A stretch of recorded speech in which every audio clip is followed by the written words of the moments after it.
Итак, поговорим немного про новый закон, точнее декрет, который выпустил Милей, номер 366/2025, об ужесточении иммиграционного законодательства в Аргентине. Значит, что произошло? Милей и его правительство выпустило новый декрет, который ужесточает сразу несколько основных положений для иммигрантов. Во-первых, и это чуть ли не самое главное, все мигранты теперь должны оплачивать себе сами медицинскую помощь. Срочная медицинская помощь остается бесплатной, но все, что связано с операциями, все, что связано с каким-то постоянным медицинским обслуживанием, теперь будет стоить денег. Во-вторых, и это тоже очень важно, с этого момента образование в Аргентине для иммигрантов платное. Это очень важно, это было пунктом предвыборной программы Милея. Это сильно беспокоит аргентинское общество. И вот эти две причины и были на самом деле основными для того, чтобы ввести этот закон, этот декрет, потому что люди устали платить налоги за иностранцев, которые бесплатно пользуются всем медицинским обслуживанием. И об этом уже много кто сказал, но я скажу об этом еще раз. На самом деле Аргентина имеет проблемы с миграцией, и эти проблемы с миграцией связаны с венесуэльцами, с колумбийцами и с другими жителями стран Латинской Америки, которые приезжают и пользуются социальными благами в Аргентине, скажем так, не по праву, не по закону, бесплатно. Они в том числе даже получают пенсии, и в том числе даже они получают разные социальные пособия. Безусловно, это не нравится ни налогоплательщикам, ни избирателям, и, конечно же, это было бы предвыборным пунктом в предвыборной программе чуть ли не любого аргентинского политика.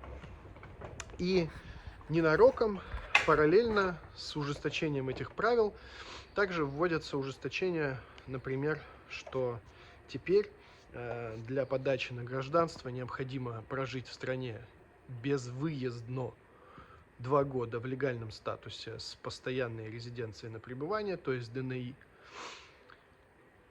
И это автоматически увеличивает срок получения гражданства до 4-5 лет. Почему? Потому что у некоторых людей ДНИ выдаются годами. Не каждому человеку легко и быстро получить этот самый ДНИ.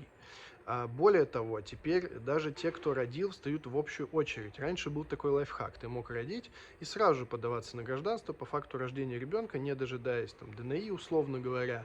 Да? Вообще-то ДНИ надо было дождаться, но просто ДНИ получалось в ускоренном режиме по факту рождения ребенка. Сейчас это происходит уже не так. Сейчас всем теперь нужно жить 2 года безвыездно с ДНИ, даже тем, кто родил.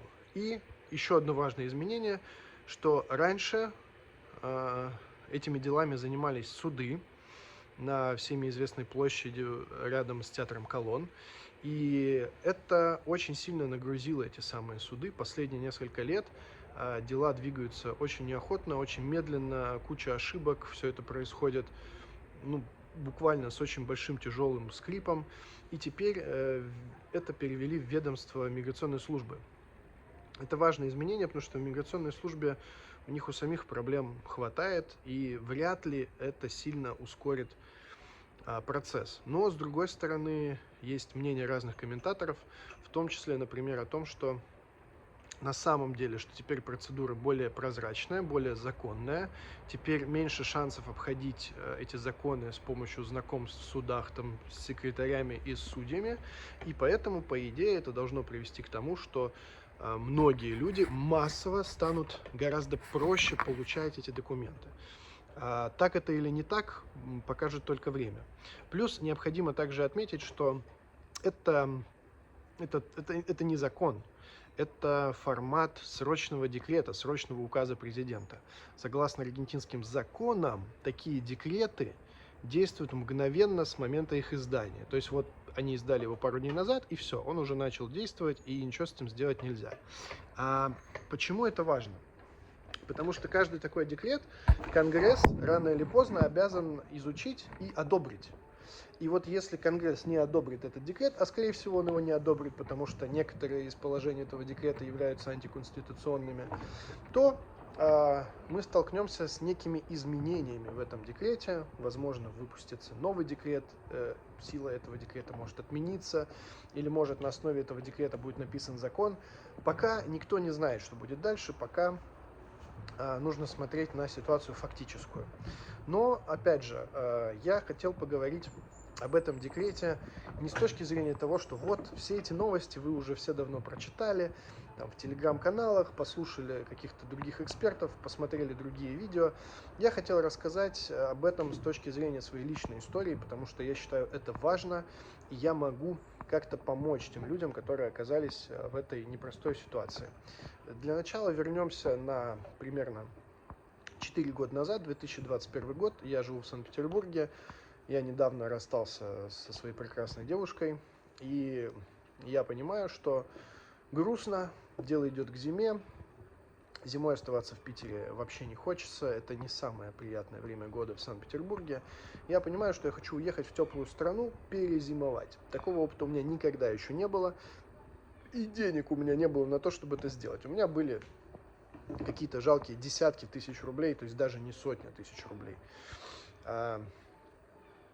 Я посмотрел все варианты, которые мне доступны с моим бюджетом, и оказалось, что в принципе я могу приехать в Грузию. Таким образом, уже в октябре 2021 года я купил билет, и буквально имея 10 тысяч рублей в кармане, я переехал в Грузию, провел неделю в Тбилиси, потом переехал в Батуми, через 3 дня в Батуми заработал там первые деньги и остался там счастливо жить. Через месяц проживания в Батуми я встретил свою будущую первую жену. Через 2 месяца проживания в Батуми у меня угнали паспорт, и я остался без документов.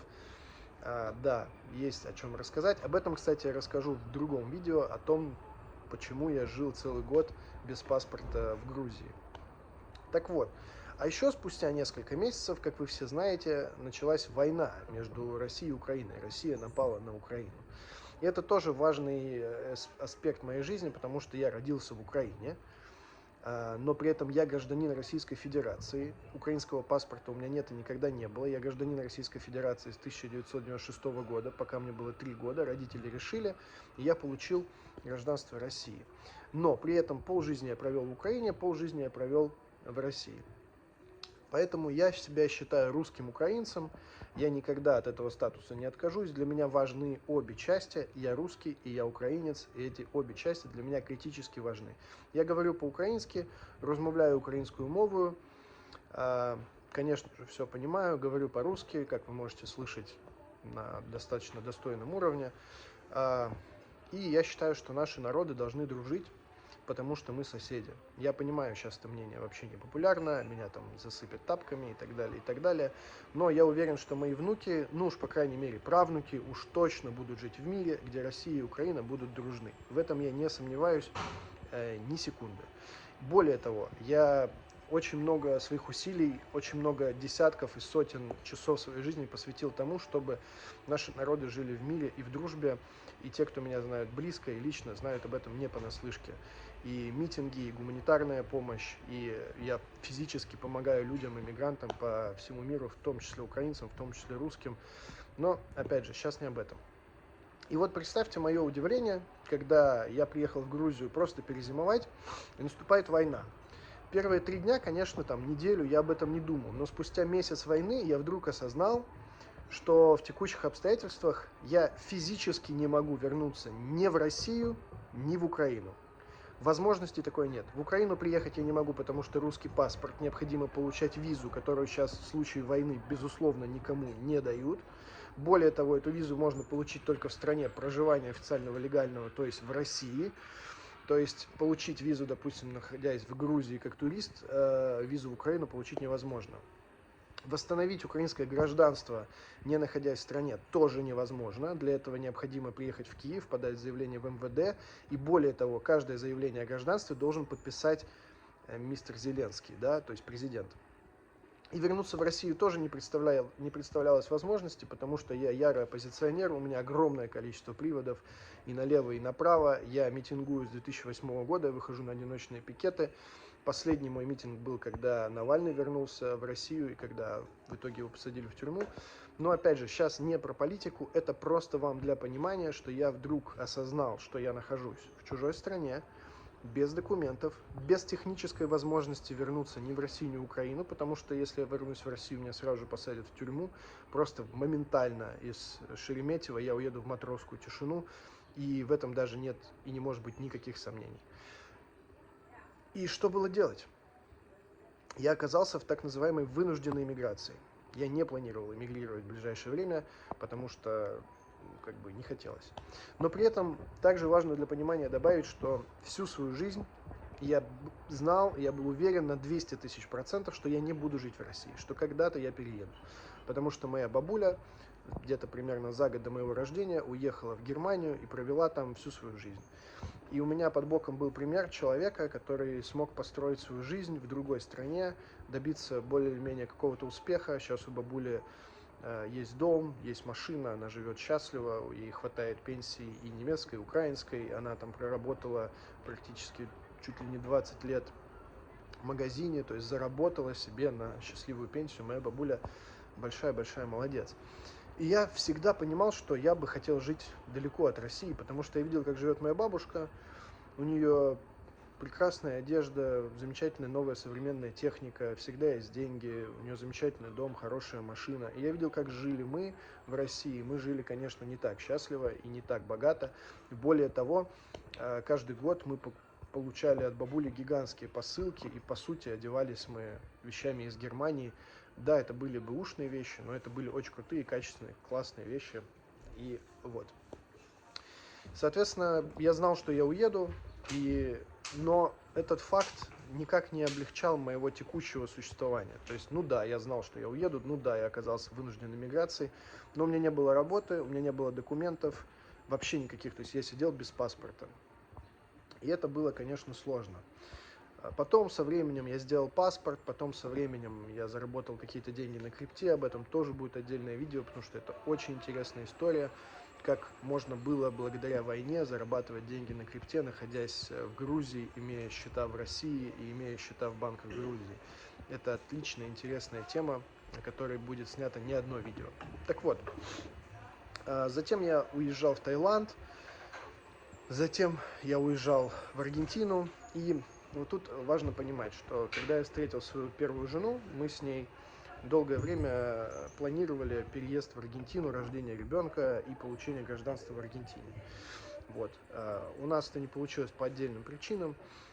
Мы в итоге переехали в Аргентину, мы прожили там совместно полгода, но потом развелись. И вот, прожив полгода, потом после развода уже с женой в Аргентине, я понял, что меня тяготит, мне тяжело в Аргентине, мне плохо, очень дорого, проблема с документами.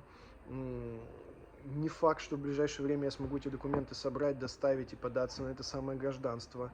Очень сложно мне подаваться на беженство или по каким-то еще иным причинам, потому что тот набор документов, которым я обладаю, он не совсем подходящий для этого случая.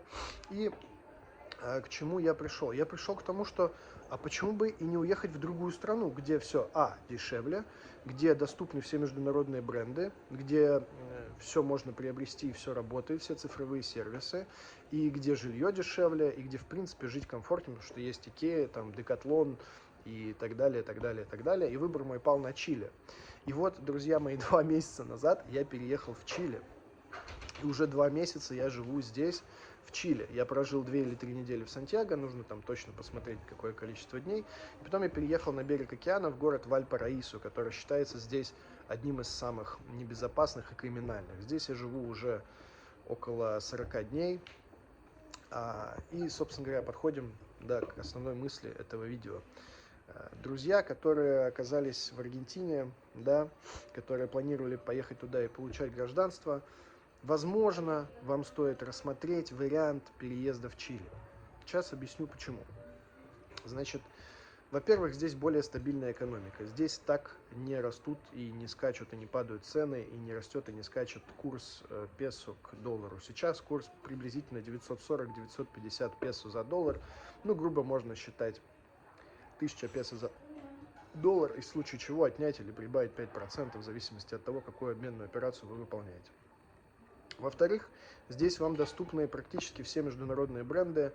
Zara, H&M, Decathlon, Massimo Dutti, все, что хотите, здесь все есть. Здесь огромное количество торговых центров. Здесь даже в небольшом городочке, там на 40 тысяч населения, может быть гигантский, потрясающий красивый стадион, несколько крутейших торговых центров с потрясающим выбором и техники, и одежды, и продуктов, и все это по вменяемым ценам. Более того, многие цены дешевле, чем в Аргентине, от 2 до 10 раз. Ну, давайте, чтобы не быть голословными, расскажем про цифры. Например, бутылка пива Корона здесь, в Чили, 1000 песо. В Аргентине 6-7 тысяч песо. Ну, куда это годится? В 7 раз дороже. В 7 раз дороже. Я уже не говорю про одежду. Ну, вот, например, вот эти штаны. Это самые простые спортивные штаны из Декатлона. Я их купил здесь за 10 тысяч песо. Подобные штаны в Аргентине такой же фирмы, такого же качества будут стоить в районе 40 тысяч песо. 40-50 тысяч песо. Продолжим дальше. Жилье. Очень важный момент, практически самый главный, самый первый. Тут, конечно, все сильно зависит от района. В Чили здесь очень много вопросов, очень много разных моментов. Районы есть разные, какие-то более опасные, какие-то менее опасные, какие-то более приятные, какие-то менее приятные. В основном логика соблюдается следующая, что чем дальше от центра, тем безопаснее, чем красивее, тем спокойнее. При этом цена растет экспоненциально. То есть, если район считается хорошим, легко цена за однокомнатную квартиру может быть больше $1500. Вообще легко. Но при этом, например, небольшой городок Конкон, здесь на побережье, буквально 20 километров от Вальпараисо и всего 100 километров от Сантьяго, с потрясающим видом на океан, с какими-то удивительными песочными песчаными дюнами высотой с 20-этажный дом, с красивейшими заливами, с яхт-клубами, со спортивными центрами, с кафе, с ресторанами, с полностью всей инфраструктурой. Жилье в новом доме. Трехкомнатная квартира с 2 санузлами, 2 ванные комнаты, черт побери, гардеробная, балкон, не гигантский, просто обычный такой балкончик, полностью меблированная, со всей техникой, с потрясающим видом на океан, с 2 бассейнами, один из которых подогреваемый, с тренажерным залом, с потрясающей общей территорией, с садом, с зоной барбекю, с помещением, которое можно арендовать под какие-то мероприятия, с парковочным местом и с кладовой, стоит $650 в месяц. $650 в месяц плюс коммунальное. Про коммунальные стоит сказать отдельно, они здесь дорогие. Зимой будет выходить $250-300 вообще легко, но даже если вы все это сложите, это все еще меньше $1000. Недавно мой товарищ снял студию в Буэнос-Айресе на улице Израиль. Я жил в этой студии в том году, в мае и в июне, и в июле, по-моему. Тогда она мне стоила 550, все было включено, $550. Нормальная, хорошая, обставленная, меблированная студия с кондиционером, со всеми делами. Сейчас он заплатил за нее $750.